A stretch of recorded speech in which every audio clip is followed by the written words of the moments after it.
A pior coisa que já me aconteceu numa estrada não foi acidente, não foi pane mecânica, nem assalto.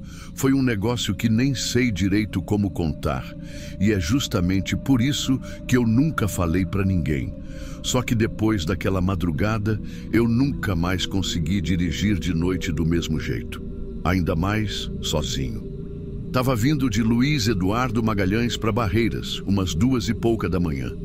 Trecho conhecido meu, já fiz dezenas de vezes. Asfalto bom, pista dupla, só campo aberto para os dois lados e uns postes de luz de vez em nunca. Nessa hora, o silêncio da cabine parece mais grosso. Dá para ouvir o ronco do motor respirando junto com a gente, e qualquer coisinha vira pensamento. Aliás, falando em pensamento, eu já vinha meio pesado desde umas semanas antes.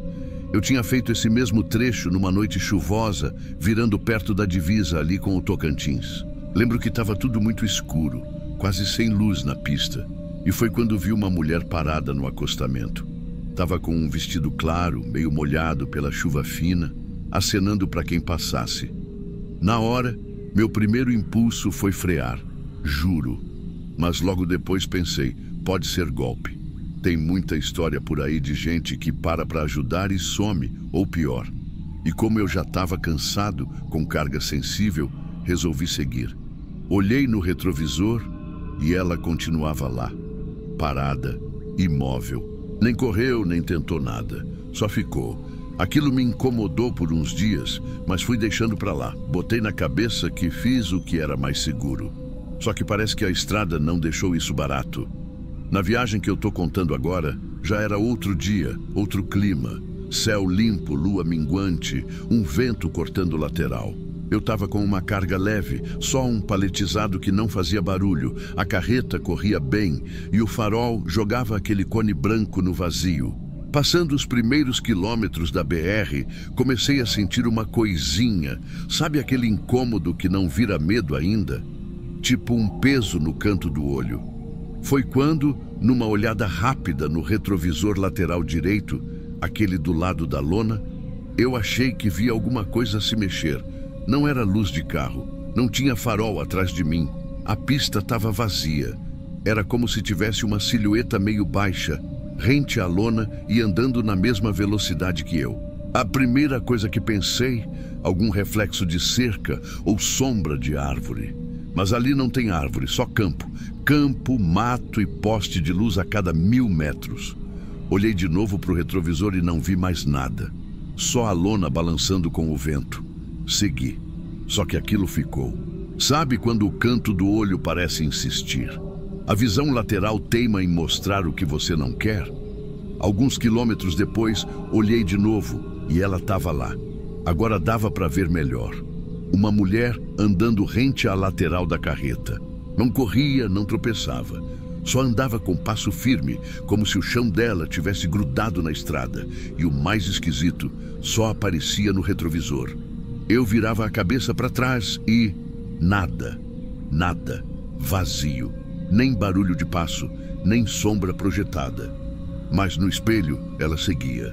Na hora, pensei que estava cansado demais. Abri o vidro para deixar o ar gelado bater. Dei umas batidinhas no rosto. Tomei um gole de água quente que já estava no bico da garrafa. Mas quando voltei o olho para o retrovisor, ela continuava, agora com o rosto meio de lado. Era difícil ver detalhes, mas eu tinha a impressão de que ela me encarava, como se soubesse a hora certa de aparecer. E o que mais me deixou arrepiado, ela sorria.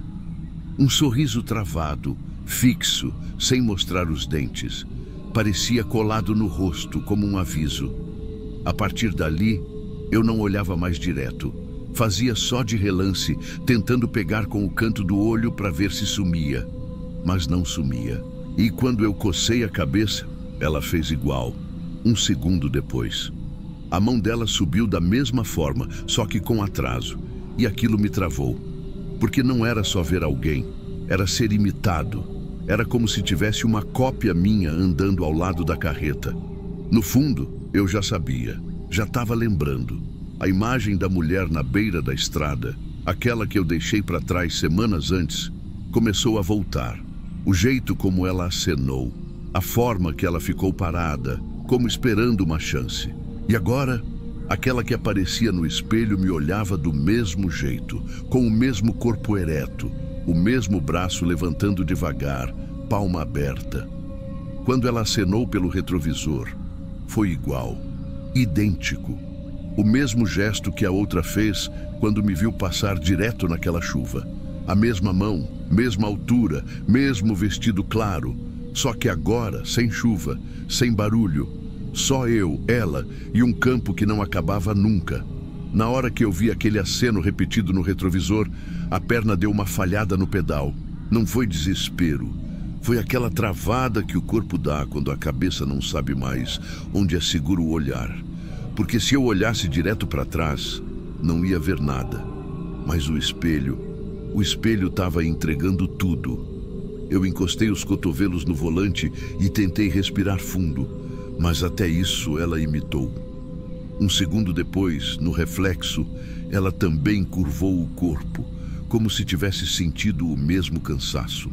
Parecia um espelho humano, só que não era reflexo meu.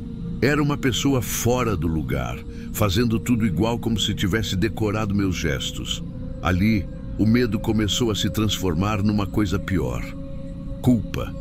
Não era um susto de ver algo estranho.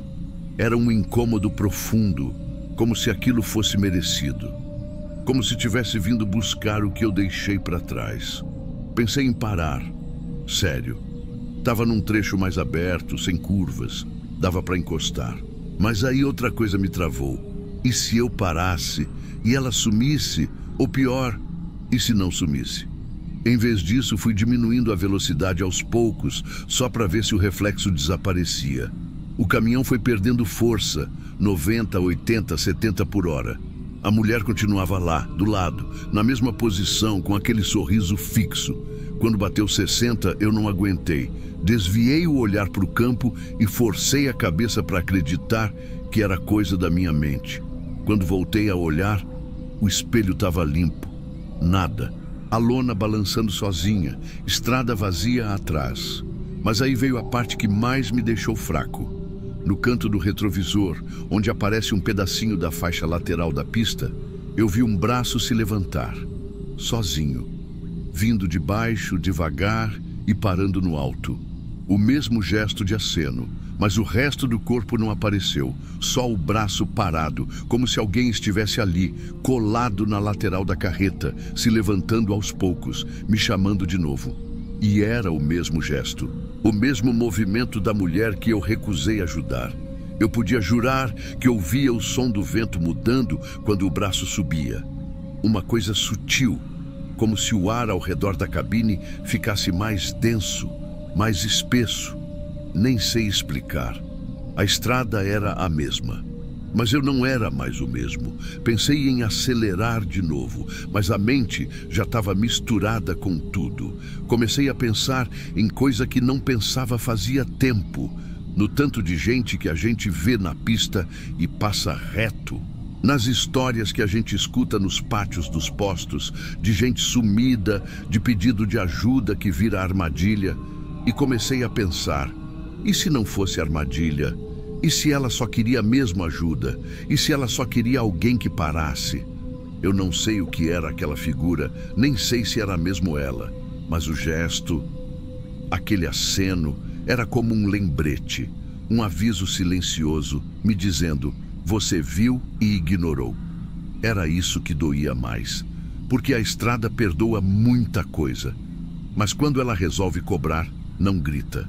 Ela mostra devagar, no espelho, onde você confia. E naquela madrugada, com tudo parado dentro de mim, eu entendi que não era sobre ver. Era sobre encarar. E eu não tinha coragem. Eu devia ter parado ali mesmo, saído da boleia, conferido a lona, feito qualquer coisa que provasse para mim que não tinha ninguém ali. Mas eu sabia que não era questão de provar. Era questão de sentir, e eu estava sentindo que alguma coisa ou alguém estava me acompanhando e só se deixava ver pelo espelho, como se quisesse me mostrar que a estrada tem memória e que tem coisa que a gente não passa por cima. Segui viagem, sem passar dos 80. O braço sumiu depois de um tempo, mas eu já não conseguia relaxar mais. Cada vez que olhava o retrovisor, mesmo sem ver nada, era como se esperasse por ela.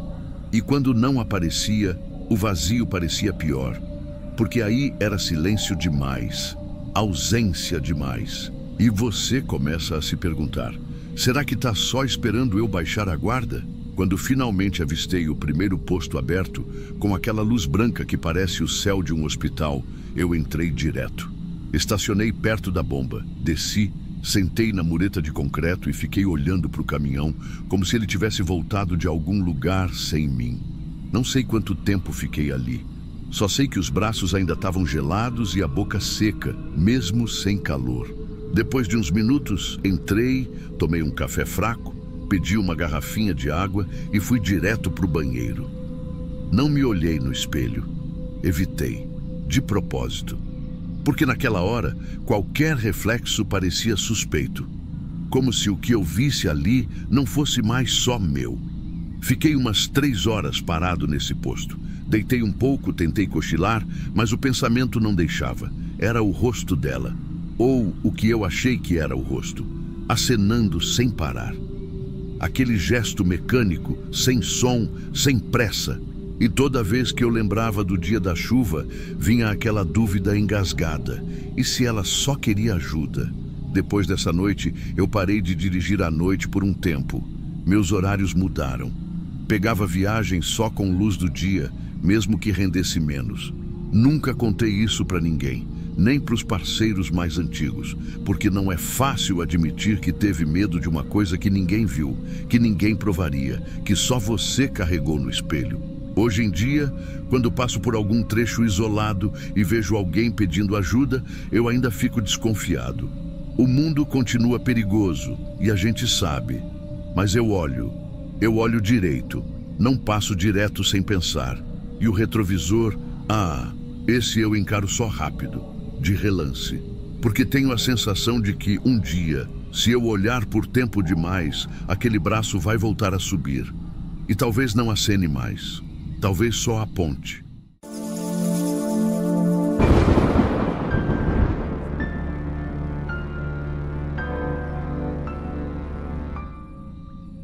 Eu não estava em posição de recusar mais nada. Naquela semana, já era a 3ª vez que eu dizia não para frete que parecia furada. Um era de eletro que não tinha nota, o outro era uma carga de remédio que o posto jurava que estava regular. Mas ninguém sabia de onde tinha saído. Eu estava endividado, o caminhão era emprestado e cada volta sem nada na carroceria era um prego a mais na tampa da minha conta bancária. Foi por isso que quando o despachante do posto lá de Patos, o José, que já me conhecia de vista, me chamou num canto e disse: "Tem uma carga leve aqui, já tá paga, é só deixar numa chácara no caminho de Rio Paranaíba. Não precisa assinar nada, não tem ninguém para receber, é só encostar, deixar na varanda e seguir viagem." Eu aceitei. Ele apontou para uma caixa média, dessas de madeira mais antiga, com 3 trancas grandes, toda lacrada com fita vermelha. Tinha etiqueta de destino, só com um nome: Chácara Santa Elisa. Mais nada, sem remetente, sem descrição da carga, sem peso indicado. O tipo de coisa que eu costumava evitar, mas eu estava cansado. E quando a gente está quebrado de verdade, o critério vira luxo. Antes mesmo de sair do posto, a caixa já começou a me incomodar. Ela não fazia barulho de carga comum. Não era batida solta nem peça solta dentro. Era mais seco. Tipo quando você esbarra numa pilha de papel solto ou ouve alguém se mexendo devagar num lençol velho. Eu tentei ignorar. Botei na parte da frente do baú, bem travada. Mas não adiantou. Eu dirigia e ficava imaginando que ela estava mais perto do que devia. Peguei a estrada de terra por volta das 4 da tarde. O trecho entre Patos e o acesso da chácara é esquisito mesmo com sol alto. Mata fechada, sinal de celular indo e voltando, cheiro de terra molhada mesmo sem chuva. A estrada parecia respirar sozinha. Parei numa borracharia no caminho, só para calibrar os pneus traseiros. O borracheiro, um senhor mais calado, perguntou o que eu estava levando. Quando eu falei que era uma entrega paga, ele deu um passo para trás, olhou para o baú com a cara meio vazia e disse que não mexia com esse tipo de carga. Que tipo? Eu perguntei, tentando sorrir. Ele só balançou a cabeça e falou que aquilo ali traz coisa ruim. Eu ri, mas fiquei com a frase na cabeça. Na parada seguinte, um ponto de apoio pequeno já perto da divisa, um senhor mais velho, desses que vivem com radinho no ouvido e boné amassado, apontou para mim e perguntou: "Foi você que pegou a carga da mulher, foi?" Eu respondi que sim, sem nem saber do que ele estava falando. Ele ficou me olhando por uns segundos, meio que tentando entender minha cara, e virou as costas. A estrada não é o problema.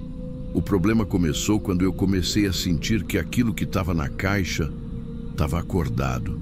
Na altura em que a estrada de chão já estava só barro seco e curva fechada, a luz da cabine começou a piscar. Primeira vez eu pensei que era mau contato. Segunda vez, o rádio ligou sozinho. O volume veio baixo com um chiado pesado. E depois começou uma música antiga, voz feminina cantando baixo, tipo bolero, mas com a fita meio desgastada, parecendo vinil velho arranhado. Eu desliguei, mas o rádio religou sozinho 2 vezes. Só parou quando puxei o fusível. Até aí, eu ainda tentava me convencer que era coisa da cabeça. Cansaço, tensão, o peso de ter aceitado um frete que eu mesmo não entendia.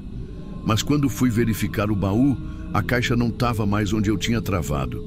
Ela tinha escorregado até o meio, mesmo com o piso reto, mesmo com a cinta, e estava com uma marca nova na lateral, como se alguém tivesse encostado a mão pequena, dedos longos. E a marca era mais clara, como se tivesse poeira em volta, menos onde tocou. Faltavam poucos quilômetros para tal chácara. Segui. A entrada era como o José tinha dito, uma porteira antiga, meio caída, sem corrente, com uma placa de madeira quase apagada escrito Santa Elisa, só mato em volta. Estrada fina que mal dava para uma roda de trator. Caminhão pequeno passava, grande não. Dirigi devagar até ver a casa, se é que dava para chamar de casa. Parecia abandonada há anos. Telhado com buraco, varanda tomada por cipó, janela escorada com pau de lenha. Mas o portão da frente estava aberto e tinha marcas frescas de pneu no chão, de um carro leve, recente, ou seja, alguém ainda ia até lá. Eu estacionei, desci com cuidado. O lugar não fazia barulho, nem de vento, nem de bicho, só o cheiro, mistura de pano guardado e perfume barato. Não era cheiro de coisa morta, era pior, cheiro de alguma coisa que não devia estar ali. Arrastei a caixa para a varanda, estava pesada como sempre, mas eu jurava que antes ela fazia barulho. Naquele momento, estava muda. Voltei para o caminhão, liguei, fui embora. Olhei pelo retrovisor umas 4 vezes até sumir a casa no meio do mato. 2 dias depois, num posto já quase na divisa com Goiás, quando abri o baú para tirar umas ferramentas, ela estava lá de novo. Mesma caixa, mesmas trancas, mas com uma coisa a mais agora. Um papel grudado com fita adesiva, colado por fora, com letra de mulher, escrito com marca-texto rosa. Você aceitou, agora leva. Tentei queimar. Joguei fora em caçamba de entulho. Deixei num matagal no acostamento, bem longe de tudo.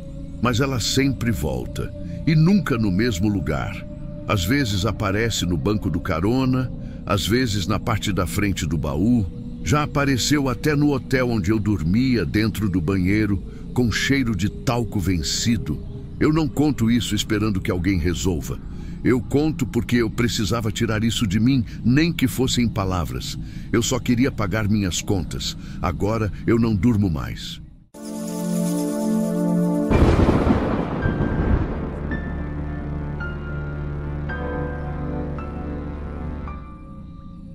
Olha, vou te falar uma coisa que eu nunca achei que ia comentar com ninguém, ainda mais depois de tanto tempo rodando estrada. Mas tem uns dias que não saem da cabeça da gente, e esse foi um deles. Naquele dia, eu estava voltando leve de Guaíra, Paraná, depois de entregar uma carga de papelão. Era para ser tranquilo, tempo firme, pista seca, trânsito calmo. E a rota de sempre, que corta por dentro ali entre Ourinhos e Itapeva, já perto da divisa. Quem conhece sabe, é caminho de muito caminhoneiro que quer escapar de balança e blitz. Só que não é lugar que você quer ficar parado de noite. Trecho estreito, mato fechado e pouca iluminação. Eu já estava acostumado com aquele tipo de ambiente. Sabe como é? Estrada é casa da gente também. Era 1h pouco da manhã quando liguei o PX, só para dar uma escutada. Nem era para falar com ninguém, só para ver se tinha alguém vivo ali na região. Às vezes a gente escuta uns colegas, dá um bom dia por educação, comenta alguma coisa da pista, coisa normal. Mas naquela hora o canal estava mudo, nem ruído tinha.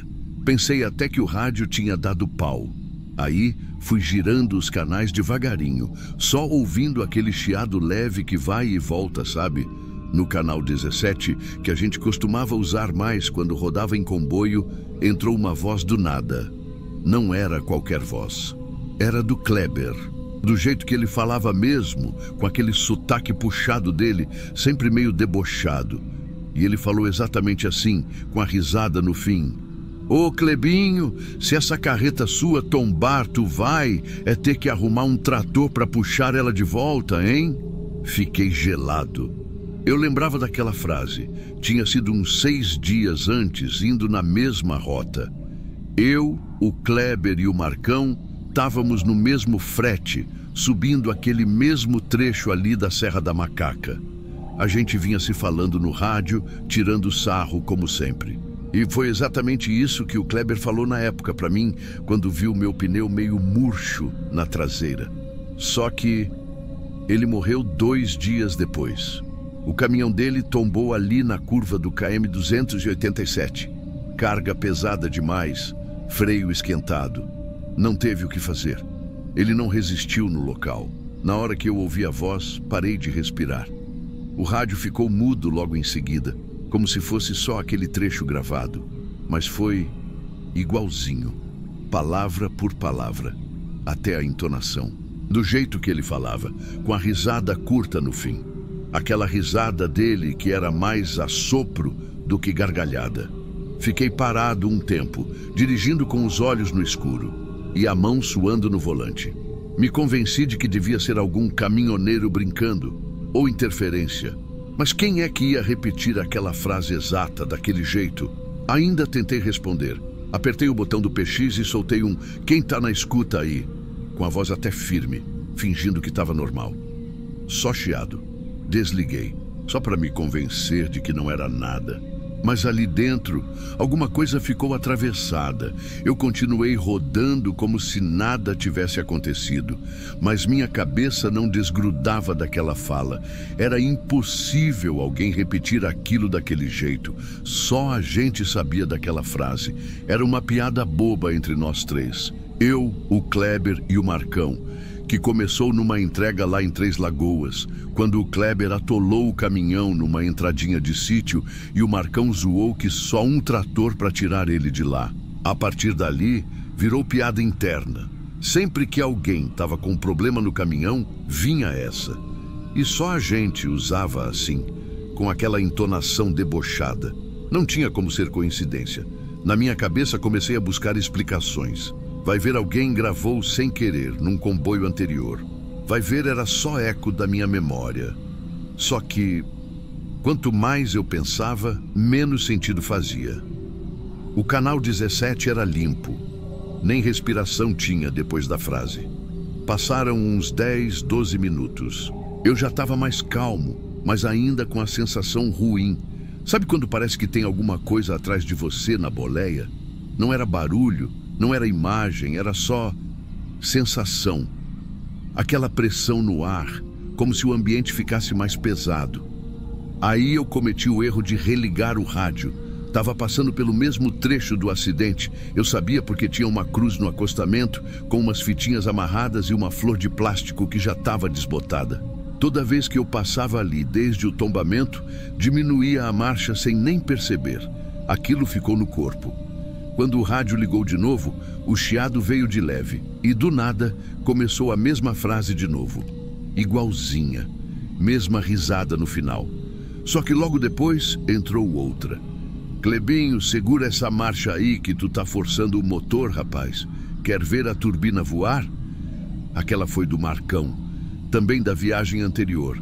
Só que o Marcão estava vivo e não tinha como ele estar falando, não naquele horário. E não daquele jeito, como se fosse uma gravação. Só que a resposta que veio em seguida foi do Kleber de novo. Deixa, Marcão. Ele acha que é piloto de avião. Mesma conversa, mesmo diálogo. Era a sequência exata que tinha acontecido no PX dias antes, na subida da serra. Fiquei paralisado. Aquilo ali não era conversa acontecendo. Era como se o rádio tivesse virado uma fita. Uma que só eu estava ouvindo. Apertei o botão e tentei falar. Quem tá com essa repetição aí? Alguém brincando no 17? Silêncio. Nenhuma resposta. E então veio a buzina. Só que não era qualquer buzina. Era a buzina metálica, rouca, aguda. A que o Kleber mandava fazer questão de usar. Ele mandou instalar numa oficina de Londrina. Era feia de doer. Parecia uma corneta de feira, mas era a marca dele. Ele sempre falava: se escutar essa buzina, sou eu chegando para encher o saco. E ela soou no rádio, não na estrada, no rádio. Quase encostei o caminhão ali mesmo, só que não consegui. Eu não conseguia nem olhar para o retrovisor, só segurei firme o volante com as duas mãos, sentei mais ereto no banco e desliguei o PX de novo. Dessa vez com força. Ficou um silêncio tão grande dentro da boleia que o barulho do motor pareceu mais alto. A luz do painel tremia um pouco, coisa de cabo mal encaixado, mas na hora pareceu que tudo tinha sido afetado por aquilo. A respiração começou a pesar. Me senti ridículo por estar com medo. Um homem feito, 54 anos, estrada nas costas desde os 19. Já tinha visto muita coisa, acidente feio, gente maldosa, até caminhoneiro dormindo no volante. Mas aquilo eu não sabia nomear. Só conseguia pensar que eu devia ter falado mais com o Kleber no dia. A gente se despediu rápido demais no posto. Ele estava reclamando do freio e eu falei que era bobagem, que era só ar no sistema. A gente sempre foi assim, seco, direto. Mas quando ele morreu, o Marcão me ligou com a voz engasgada. Falou que tinha sentido alguma coisa errada naquele dia e que a gente devia ter forçado ele a parar. Talvez por isso as vozes voltaram. Depois daquele dia, eu ainda fiz mais 2 fretes longos. Um para o interior de Minas, outro para o sul de São Paulo. Não mexi mais no PX. Ficava ali desligado, quieto no painel, como se tivesse quebrado. Mas não estava. Eu sabia. No mês seguinte tive que fazer de novo a rota de Guaíra para Itapeva. Mesma empresa, mesmo tipo de carga. Me escalaram sem nem perguntar, como se fosse qualquer outro trecho. E eu fui. A verdade é que a gente vai. Sempre vai. Tem conta para pagar, pneu para trocar, oficina para visitar, caminhão parado não põe comida em casa. Mas quando eu cheguei no trecho, eu sabia exatamente o ponto. Antes da curva, antes da cruz, antes da placa caída no barranco. Eu reconheci pela mudança do asfalto, pela entrada de terra do lado esquerdo. Era como se o corpo lembrasse sozinho. O rádio ainda estava desligado, mas meus dedos foram até o botão. Nem sei porquê. Talvez só para provar para mim mesmo que eu tinha superado, ou porque tem coisa que a gente precisa encarar calado. Liguei, chiado, depois silêncio. Rodei uns metros e nada. Aí veio de novo. Clebinho, segura essa marcha aí que tu tá forçando o motor. Mesmo tom, mesma pausa antes do em final. Mas dessa vez não tinha sequência. Não teve risada, não teve resposta. Só essa frase repetida umas 3 vezes, como se fosse uma fita embolada, engasgando em si mesma, e no meio do chiado, a buzina, mais fraca, como se viesse de longe, mas era ela. Foi aí que eu falei em voz alta dentro da boleia, só para mim mesmo. Tá bom, Kleber, eu entendi. E desliguei o PX. Tirei o dedo do botão com calma.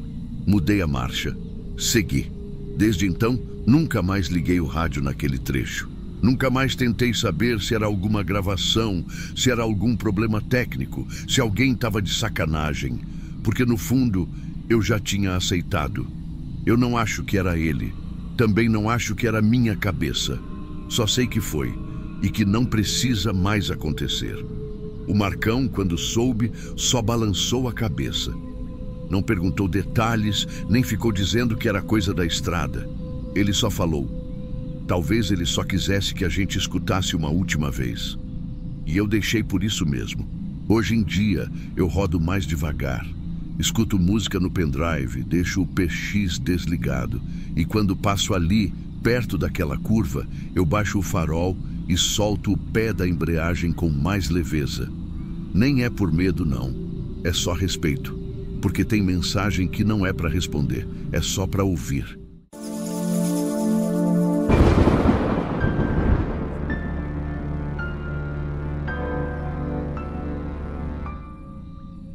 Sabe o que é?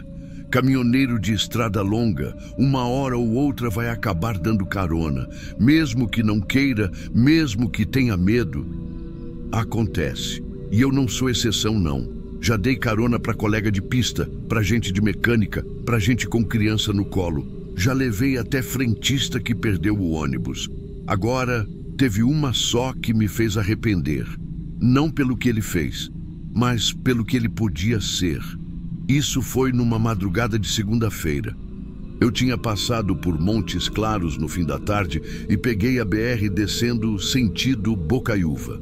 Um trecho de serra meio chato, com curva que engana, pouca luz, mas já conhecido.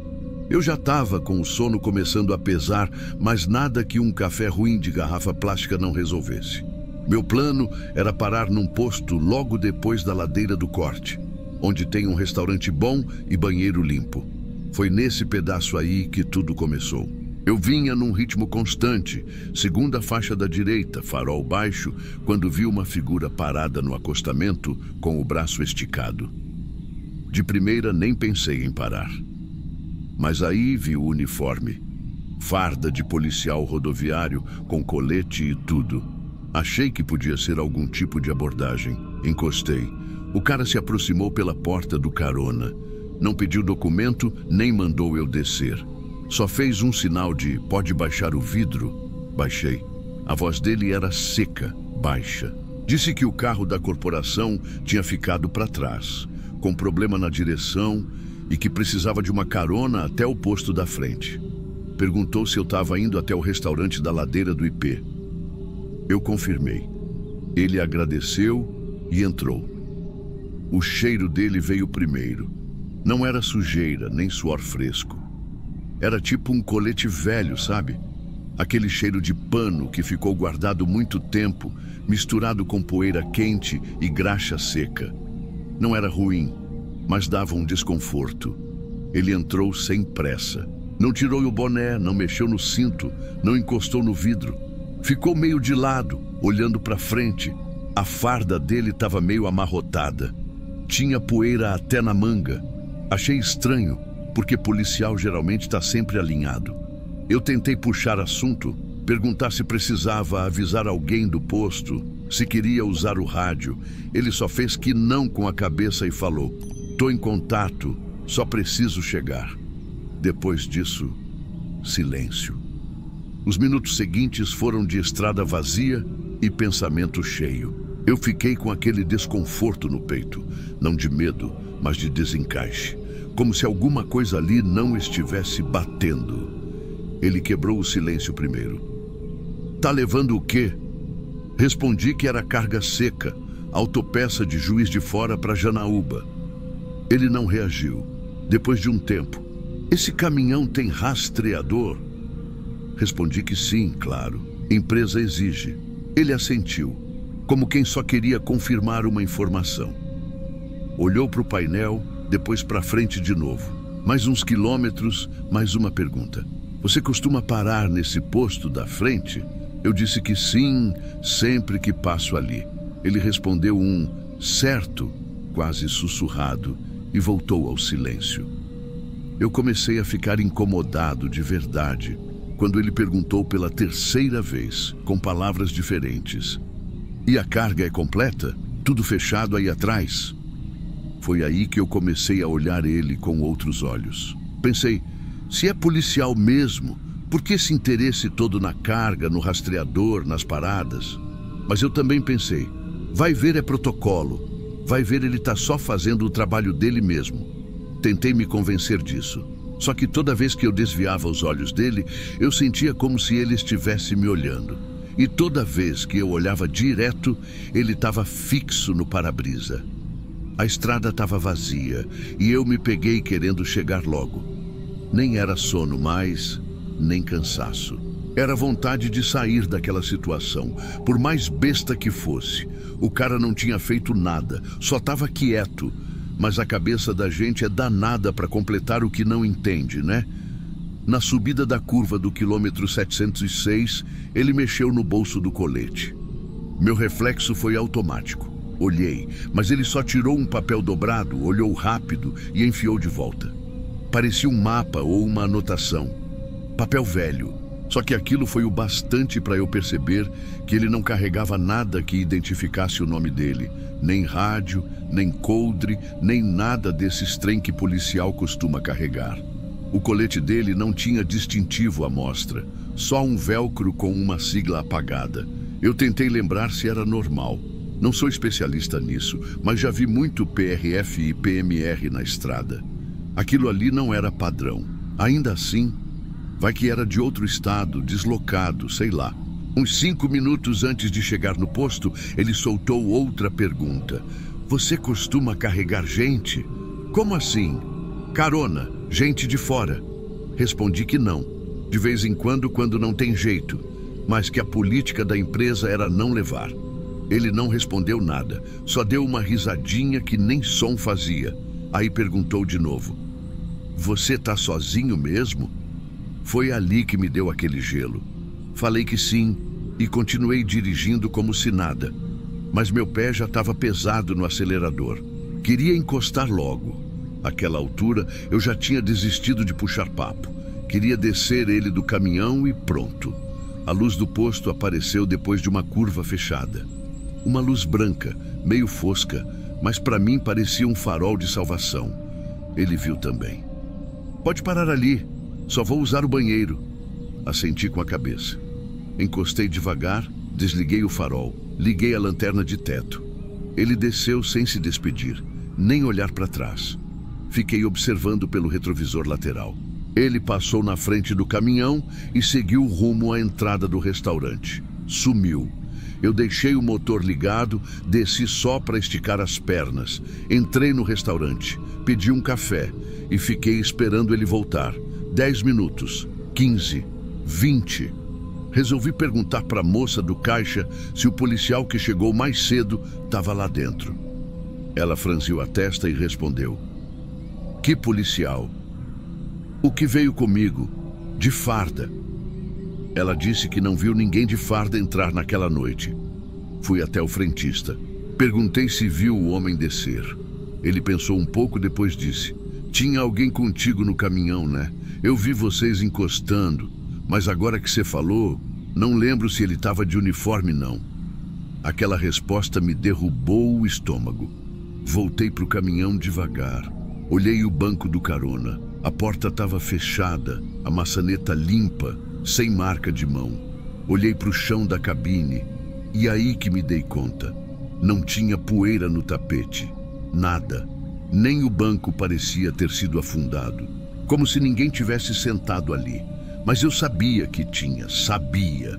Voltei a dirigir, mas a estrada mudou. O que antes era só pista e curva virou um corredor de dúvida. Eu queria muito acreditar que aquilo era só cansaço, só confusão da cabeça. Mas cada detalhe repetia que não era. No trecho entre Bocaiúva e Francisco Dumont, liguei para um amigo que é militar reformado, gente fina que já trabalhou na região. Contei por alto, sem alarmar. A primeira coisa que ele disse foi: Não tinha ninguém da corporação em patrulha ali ontem à noite. Silêncio do outro lado. Depois ele completou: e esse colete com velcro apagado que você descreveu, isso aí não é mais usado tem tempo. Foi descontinuado faz uns 4 anos. Depois daquela ligação, eu fiquei uns minutos parado no acostamento. Sem rádio ligado, sem motor, só escutando o som da noite misturado com a minha cabeça. Era como se o barulho do mundo tivesse sumido e só tivesse ficado a pergunta: quem era aquele homem? Voltei para o volante, mas não voltei para a estrada do mesmo jeito. Eu olhava para o retrovisor de 5 em 5 segundos, como se fosse aparecer alguma coisa lá, ou alguém. Passei o restante da viagem numa espécie de piloto automático. Fiz o resto da entrega, assinei os papéis e voltei para o hotel onde costumo dormir quando estou na região. Mas dormi nada. O corpo estava exausto, mas a cabeça estava acesa demais. Cada detalhe daquela noite parecia ter ganhado volume. Lembrei do modo como ele entrou no caminhão, do cheiro do colete, da risadinha seca, das perguntas, todas meio espaçadas, como se ele estivesse catalogando informação. Aquilo não era conversa, era levantamento. Ele queria saber do rastreador, da carga, das paradas, do meu itinerário. Foi só no dia seguinte que um pensamento me atravessou com força. E se ele não estivesse ali por acaso? E se ele não tivesse escolhido qualquer caminhão? E se fosse o meu mesmo que ele queria? Porque se eu pensar direito, ele sabia que o posto estava na frente. Sabia o nome do restaurante. Sabia que a empresa rastreava os veículos. E sabia que a carga era fechada, mesmo antes de eu dizer. Comecei a me perguntar se aquele homem usava uma farda antiga por falta de opção ou por escolha. Porque talvez fosse mais fácil circular assim. Parar alguém na estrada, pedir carona e desaparecer com a informação que precisava. E eu só fiz o papel de transporte. Fui a ponte, um elo. A parte mais difícil foi tentar contar isso depois. Até hoje, quem ouve acha que eu dormi no volante, que inventei coisa. Ou que levei um espírito, sei lá. Mas eu sei que não. Eu senti o peso dele no banco do lado. Eu escutei a bota dele no degrau da porta. Eu vi ele passando pelo farol dianteiro. Só que ele não voltou. E mais ninguém viu. Eu nunca vi uma foto, uma busca, uma notícia, nada. Mas o medo que ficou foi de ter servido de apoio para algo que até hoje eu não sei o que foi. Às vezes eu penso, podia ter sido um crime grave. Podia ter arma no colete, ou uma identidade falsa, ou só a cara de pau de alguém que sabe se camuflar. Eu só sei que aquele homem não estava perdido. Ele estava indo para algum lugar e me usou para chegar lá. Hoje em dia, eu não dou mais carona. Nem para colega de empresa, nem para gente que parece estar em apuro. Não dá mais, porque depois daquilo, a farda perdeu o peso de confiança para mim. Virou só mais uma roupa. E quando eu passo por aquela serra de novo, ali entre Montes Claros e Bocaiúva, eu desacelero. Não por causa da curva, mas porque no fundo ainda fico esperando ver aquele homem na beira da pista, com o braço esticado. Não que eu fosse parar de novo. É só que parte de mim ainda quer perguntar: quem era você de verdade?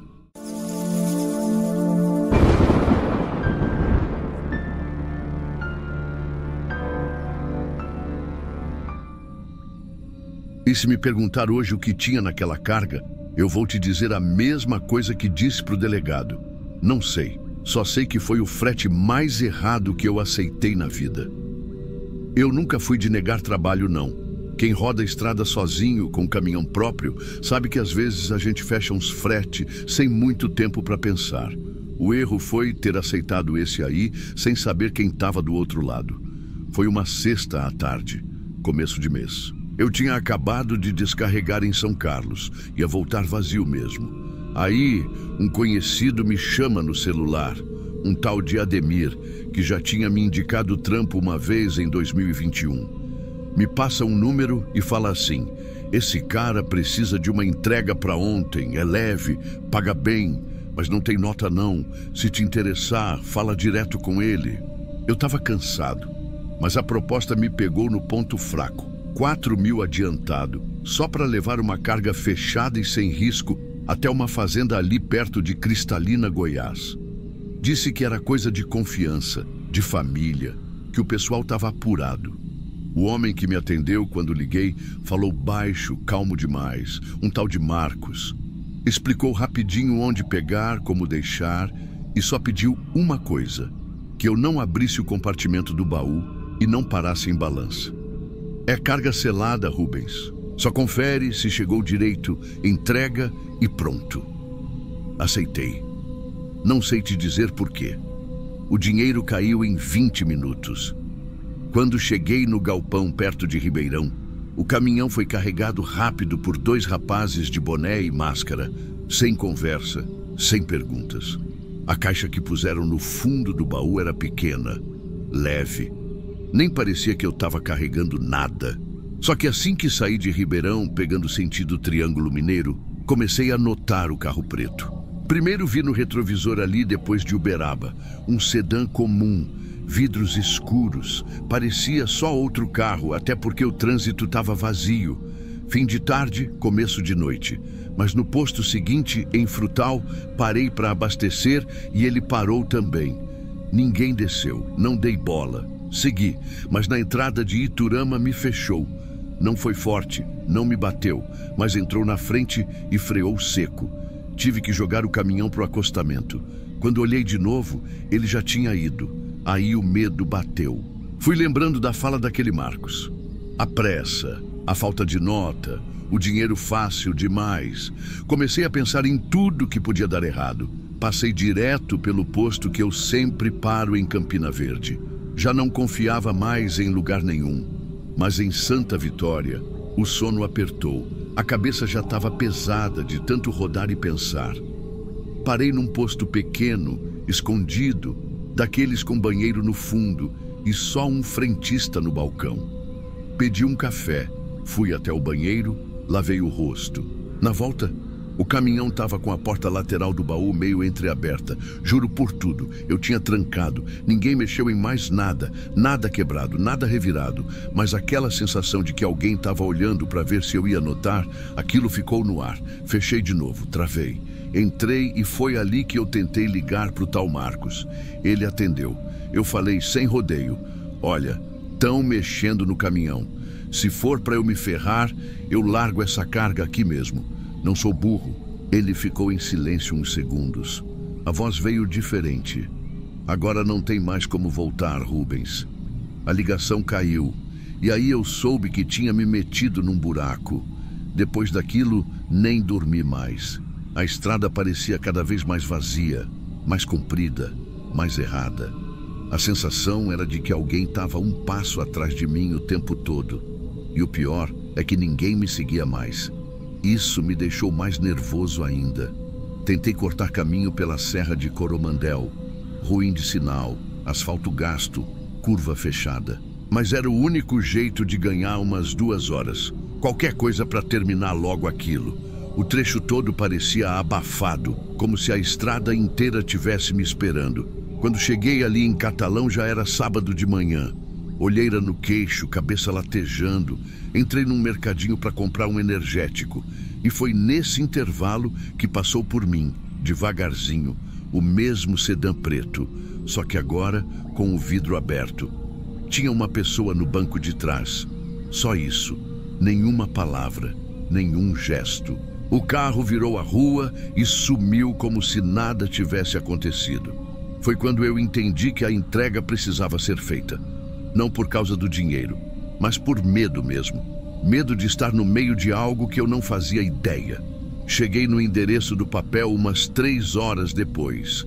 Era uma entrada de terra mal cuidada, com uma cerca torta e um portão de ferro encostado. Tinha um cachorro deitado no sol e uma casa simples, térrea, com telhado vermelho e janelas fechadas. Nenhum barulho, nenhum movimento. Pisei do lado de fora e chamei. Nada. Chamei de novo. Demorou, mas uma mulher apareceu. Cabelo preso, camiseta larga, chinelo. Olhar direto, sem pressa, sem surpresa. Ela só disse: já era para ter chegado ontem. Nem olhou para minha cara. Nem perguntou nada. Pediu o papel, assinou no capô do caminhão e voltou para dentro, carregando a caixa com os 2 braços, como quem carrega uma almofada. Eu voltei para o volante como se tivesse deixado uma bomba. Liguei o motor e só fui respirar de verdade quando voltei para a pista principal. Tentei esquecer, tentei mesmo. Mas 2 dias depois, escutando rádio de manhã, durante outro frete, ouvi a notícia. Um carro foi encontrado queimado entre Cristalina e Paracatu, com 2 corpos dentro. Era um sedã preto, não deram nome, não tinha detalhes. Mas eu sabia. Aquilo tinha a ver. Não era coincidência. Nunca mais falei com o tal Marcos. O número saiu do ar no mesmo dia. Desde então, eu não pego nada sem saber quem está mandando, o que é e para onde vai. Nem que me paguem o dobro. Tem frete que custa caro demais, mesmo quando parece leve. E o pior nem foi o carro. O pior foi ninguém nunca ter me explicado nada.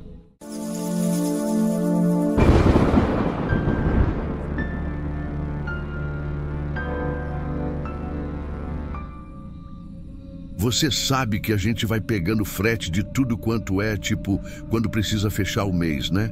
E eu nunca fui de ficar escolhendo demais, não. O caminhão é bom, a estrada eu conheço, então vamos para cima. Só que teve uma viagem ali em 2019 que eu lembro até o cheiro da madeira que eu estava levando, e não foi por saudade, não. O embarque foi num sítio antigo, perto de Cesário Lange. Estavam demolindo uma capela bem velha, coisa de roça mesmo, chão batido, telhado baixo. Cheguei cedo, ajeitei a carroceria com as cordas e fui vendo o que estava subindo. Era tudo resto de demolição, bancos, pedaço de telhado, até imagem quebrada no meio dos entulhos. Mas tinha uma peça ali, um altar de madeira escura, entalhado, meio torto, com umas marcas de cupim. Me chamou a atenção porque, mesmo quebrado, os caras subiram com cuidado, como se tivessem medo de deixar cair. Fiquei só olhando, mas não comentei nada. O rapaz que ajudava no carregamento falou, de canto, que aquele altar ali tinha história. Que os antigos diziam que já tinha sido feito reaproveitando madeira de cruz, que já era madeira de igreja antes mesmo de virar altar. Aquelas coisas que o povo gosta de falar. Eu só dei de ombro. Respondi que o caminhão não tem medo de madeira, tem medo é de atraso. Dei risada sozinho e parti. A ideia era fazer o trecho de Sorocaba até Jaú, com parada para pernoitar em Botucatu. O trecho era velho conhecido, serra complicada, curvas longas, descida contínua, nada que um homem de estrada não saiba descer com o pé leve e o freio motor engatado. No dia seguinte, depois do café com pão dormido na beira da rodovia, comecei a descida da serra. O tempo estava firme, um calor úmido e o mato dos 2 lados alto, do jeito que só cresce onde não passa gente. Engrenei o caminhão no freio motor, marcha baixa e fui no embalo. Quando estava na metade do caminho, veio o susto. Pisei no freio para segurar numa curva mais fechada e o pedal foi até o fundo, seco. Sem resposta, de novo, pisando com força, nada, só aquele vazio que a gente sente na sola do pé quando alguma coisa importante deixou de funcionar. Falei em voz baixa, só um puta que pariu soprado, e já comecei a trabalhar no que dava. Reduzir, puxar freio de mão aos poucos, tentar jogar pro barranco se tivesse chance, mas ali não tinha não. Era a mata de um lado, ribanceira do outro. O caminhão estava embalando. E o barulho era só vento entrando pela janela e o motor roncando cada vez mais solto. Comecei a suar por dentro da camisa. Não sei dizer se era calor ou medo, mas minhas costas colaram no banco. O volante tremia nas mãos e eu apertava como se isso fosse ajudar a frear com o braço. Teve uma curva, a mais fechada, que eu pensei, aqui não passa, não tem como. E nessa hora, eu fechei o olho. Não foi por fé, nem por coragem, foi por instinto. Eu fechei o olho e apertei os dentes. Juro que foi coisa de 1 segundo. Quando abri, o caminhão estava parado, no meio da curva, na descida. no seco, desligado, motor frio, engrenado. E eu nem sei dizer como, só sei que não bati, não despenquei, não morri, só parei. E aquilo ali foi pior do que bater, porque eu não entendi, eu não aceitei. Abri a porta com a mão tremendo, desci devagar. O joelho falhava de leve, como se tivesse vindo uma febre forte. O caminhão estava ali, com as rodas retas, o freio travado, mas sem marca de derrapagem, sem cheiro de lona quente. Nenhum sinal de que tinha freado bruscamente. Nada. E eu fiquei olhando aquilo. A curva onde eu parei era a mesma onde, dias antes, um caminhoneiro tinha perdido o controle e virado no barranco. Eu lembrava porque a foto rodou nos grupos. Caminhão branco igual o meu. Mesma curva, mesmo sentido. Encostei na carroceria e o primeiro cheiro que subiu foi o da madeira do altar. Aquele cheiro forte de coisa velha, úmida, misturado com diesel e lona. E eu não sei explicar, mas deu um arrepio por dentro. Não foi susto, foi um desconforto. Fiquei ali parado mais um tempo. Nenhuma alma viva passou, nenhuma buzina, nenhum rádio chiou, só o som do mato quieto e do motor desligado. Fiquei uns bons minutos sem mexer em nada. Depois subi de novo. Virei a chave. Funcionou. Como se nada tivesse acontecido. Eu segui. Não sei como, mas segui. O caminhão pegou de primeira, como se tivesse só dado uma pausa por conta própria. Desci o resto da serra devagar, com as duas mãos no volante e o pé só encostado, sem pisar com força em nada. Passei pelas curvas seguintes como se estivesse dirigindo no meio de um velório. A diferença é que o corpo era o meu e eu ainda estava em pé. Quando cheguei na parte mais baixa da serra, parei num posto velho, que tem uns cones quebrados na entrada e uma oficina do lado. Desci e fui direto olhar os freios. Tinha um borracheiro de camiseta suada, sentado na beira da mureta. E eu perguntei se ele podia dar uma olhada no sistema. Ele levantou devagar, limpando a mão na bermuda, e fez aquele exame por cima. Freio funcionando. Não tinha vazamento. As câmaras estavam secas, as lonas não estavam nem chamuscadas. O ar estava pressionando normal. Tudo certo. O homem só disse, se falhou, não foi agora. Eu agradeci, dei uns trocados para ele pelo tempo e fui para o banheiro. Olhei para mim no espelho. Cara amassada, camisa colada nas costas e uma mancha de suor bem no meio do peito. A mão ainda tremia. Senti que aquilo ali ia me acompanhar por mais tempo do que eu queria. De lá até o destino final em Jaú foram mais umas 2 horas, mas pareceu o dobro.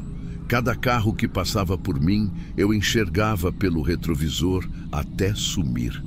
E cada curva eu descia com medo de que aquela parada inexplicável fosse só um intervalo, não o fim. Cheguei no depósito onde ia descarregar. Era um galpão meio improvisado, com trator velho de um lado e pilha de entulho do outro. O rapaz que me recebeu parecia novo no serviço, mas era atencioso. Puxou a lona comigo e começou a descarregar com a empilhadeira. Quando ele foi chegando perto do altar, hesitou. Não falou nada, mas ficou uns segundos parado olhando. Era uma peça pesada, com madeira escura e as marcas esbranquiçadas do tempo, como se já tivesse sido esquecida há anos. Ele perguntou o que era e eu disse, pedaço de igreja antiga, foi o que me disseram. O altar desceu da carroceria devagar, rangendo por causa do peso e da posição. Quando encostou no chão, escutou-se um estalo seco, um daqueles sons que fazem o ambiente parecer menor por um segundo. O rapaz até se assustou. Eu só fiquei olhando. Não fiz nenhum comentário, nem naquela hora, nem depois. Só ajudei a ajeitar as peças no canto do galpão, assinei a nota e agradeci. Mas teve uma coisa que me deu um arrepio gelado. E não foi o altar. Foi o que ele disse enquanto me entregava a caneta. Bem casual, do nada. Estranho, né? Essa capela foi demolida porque deu uma rachadura no altar. Dizem que foi depois de um raio. mas ninguém achou pedaço quebrado nenhum por lá. Achei que não iam trazer. Eu assinei, entreguei a caneta e dei um leve como resposta. Mas dentro da cabeça, a informação ficou batendo que nem gota d'água em telha.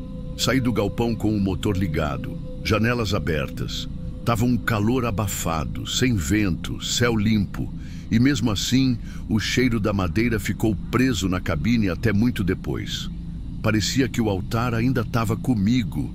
O caminho de volta foi no silêncio. Eu não liguei rádio, não pus música, só fui. Parecia que qualquer barulho diferente podia me tirar do eixo. E naquela noite, quando cheguei em casa, minha esposa percebeu que tinha algo errado. Não comentei nada, nem precisava.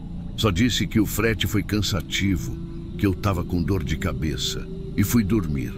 Mas dormir não veio fácil. Cada vez que fechava o olho, aquela curva voltava. E o som do nada, porque o mais assustador daquela descida não foi o caminhão parar. Foi o silêncio em volta, como se alguém tivesse apertado o mundo no pause. Sem vento, sem grilo, sem nada. Na manhã seguinte, liguei para o despachante e recusei um frete que sairia de uma igreja em Itu. Era bom, pagava melhor, mas não aceitei. E ele até brincou. Virou devoto agora, é? Eu só respondi que não transportava mais coisa de igreja, nem de capela, nem de demolição. Não dei mais explicação. E nunca dei. Nem para os amigos de estrada, nem para o pessoal de casa. Só fui guardando. Porque a gente aprende que certas coisas, quando você tenta explicar demais, acabam perdendo o que são. E aquilo ali para mim foi só o que foi. Um caminhão descendo sem freio, uma curva fechada, um segundo com o olho fechado. E quando abriu, o caminhão estava parado. Motor frio, sem arranhão. O altar ficou. Eu fui embora, descarreguei, voltei e nunca mais transportei nada de igreja. E nunca mais perdi o freio também. Se essa história te arrepiou, te prendeu ou te fez pensar, então você está no lugar certo. Aqui no Diário de Terror, cada relato é uma porta aberta para mistérios que ninguém teve coragem de contar. Até agora. Se inscreve no canal e ativa o sininho, porque toda semana tem história nova, real ou real demais, enviada por gente como você. Gente que viveu e resolveu contar. Vem fazer parte da nossa família. Aqui todo mundo tem um lado sombrio. E no Diário de Terror, ele sempre encontra um espaço para falar.